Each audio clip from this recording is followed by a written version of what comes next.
Hallo Leute, heute gibt es das Unboxing vom neuen iPad Pro mit dem M1 Prozessor. Wir fangen an.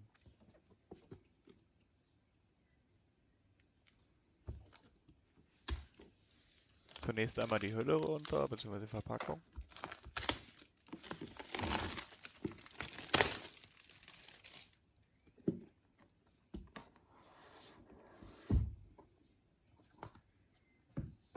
So, da haben wir schon mal das Gerät.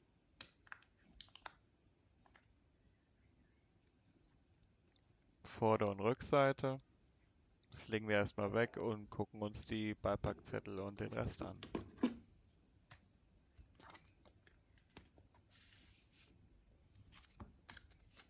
Schauen wir mal, welche Apple-Sticker wir haben. Wir haben weiße Apple-Sticker.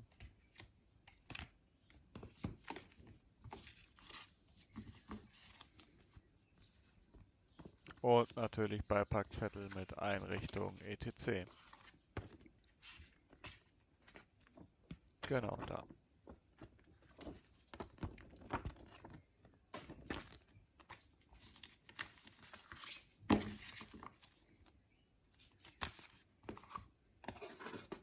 Dann haben wir ein USB-C Ladekabel und dabei ist auch noch ein USB-C Netzteil.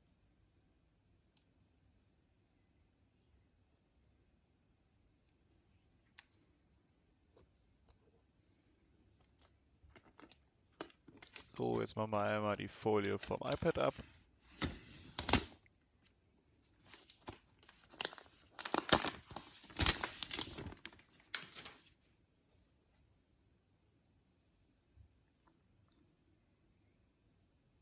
Genau, da sehen wir einmal die Kamera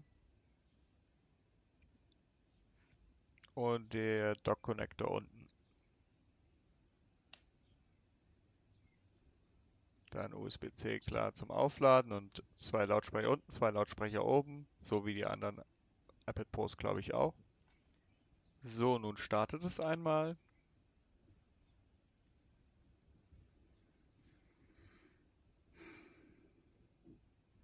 Es ist nun gestartet. Das war's schon mit dem Video. Bei Fragen unten in den Kommentaren mit einem Daumen hoch, auf Freund. Dankeschön.